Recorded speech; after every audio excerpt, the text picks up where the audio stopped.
Hello everyone, in this video I'm going to be covering an incredible fan-made project called Digital Monster Ver GB, and this is developed by Prodigious Pineapple Productions, and a man after my own heart, uses alliteration, which if you're a long-time follower of the podcast, you'll know I absolutely adore alliteration in every single form, and will use it at any point in time, so already big fan. But in any case, the game is available both on physical Game Boy cartridge, which is pretty incredible, or digitally using an emulator, both of which you can buy from Prodigious Pineapple Productions on the website, which is also linked on their Twitter account, which is prodigious_dev.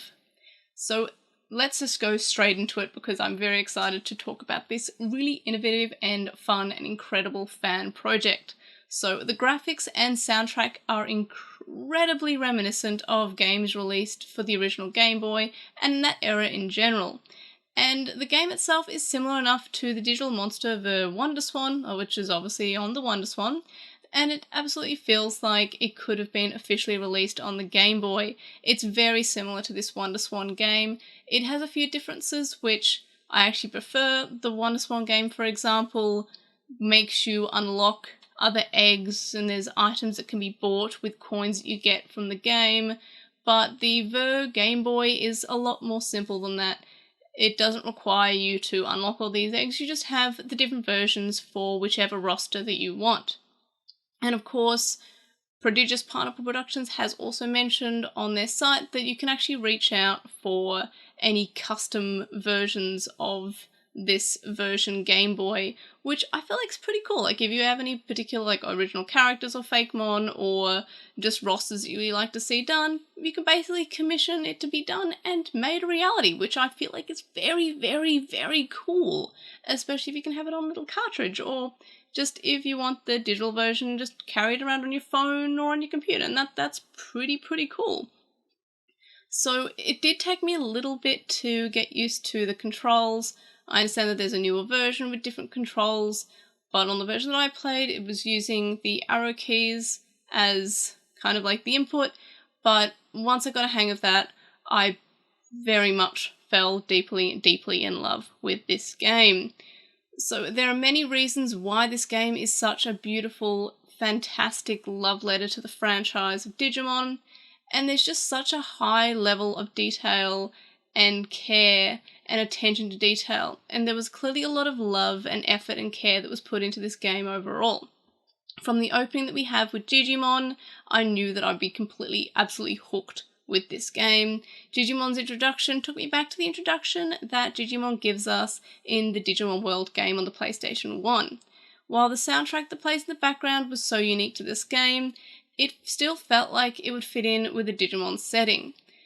We also have the training, which is of course in every Digimon game, which is the same in each of the versions that I played.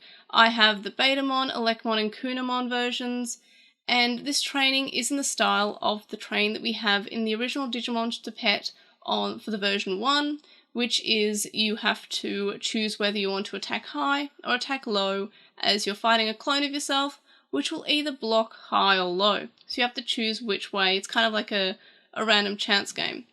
It's not my favourite out of all the training games, but it's done really well on this Game Boy version of it, and it's a really good translation of it. There's also a discipline system, which is fairly new to the Digimon Virtual Pets. We have, however, had it in Tamagotchi Pets before, so that's a nice addition to the Digimon Virtual Pet. And again, I'm going to use that term, the backgrounds themselves are also love letters to the franchise. While the background to the Betamon version, which is the version that I've mainly played, it's familiar to any fans of the anime, where it's the shot with the phone booths on the beach. It's that very nostalgic shot there. And then we have the version 2, which is the Elecmon one, which is similar to the version 2 Digimon original background. We also, of course, have evolutions, which are reminiscent of the Pokemon evolutions, which is honestly more fitting to being on a Game Boy rather than the random flashes that we get for Digimon Virtual Pets. So not only is this game incredible, but it's still in development. So there's all these new versions with different rosters planned, and you can watch the incredible project's progress and updates by checking out prodigious_dev on Twitter, which I definitely recommend you to do so. Just watching the production process is just fascinating, and they're constantly posting all these new sprites for upcoming versions, and it's very exciting just to watch a project that's currently in development, something that you can play, but something that's going to be continuously updated, at least at the time of recording this. And it's wonderful just to watch a project grow.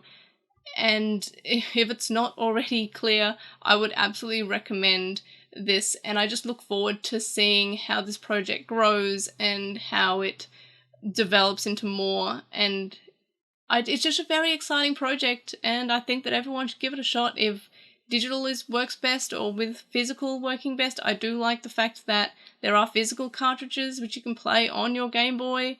That is fairly cool. There's something you can actually have, and they look like, well, they are the Game Boy cartridges from the actual Game Boy, which is a fairly neat one, and their designs are just incredibly reminiscent of games that came out on the original Game Boy, and that's just bonus points for me. I don't actually have any physical copies yet because I haven't been able, I have all these other costs at the moment, and I haven't been able to justify getting them, but I definitely will at some point, just because they look so darn perfect. So yes, big fan of all that's done for this project so far, and I look forward to seeing how it grows.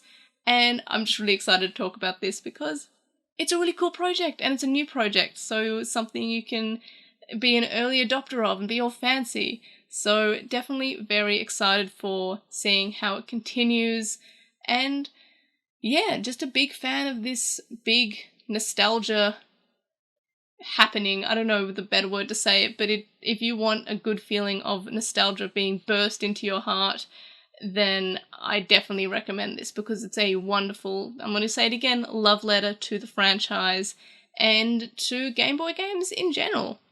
And of course there are upcoming features that aren't in this version, but I can see from Twitter we've got battling over link cables, so that's super cool, and just new rosters and different interfaces, and I'm just super excited to see more. But in any case, that was my quick review on the version Game Boy. Have you played this version yet? Have you played any version? Let me know in the comments what your thoughts are. Like this video if you thought it was interesting, and of course subscribe if you haven't already, and I will see you on the next video. Bye!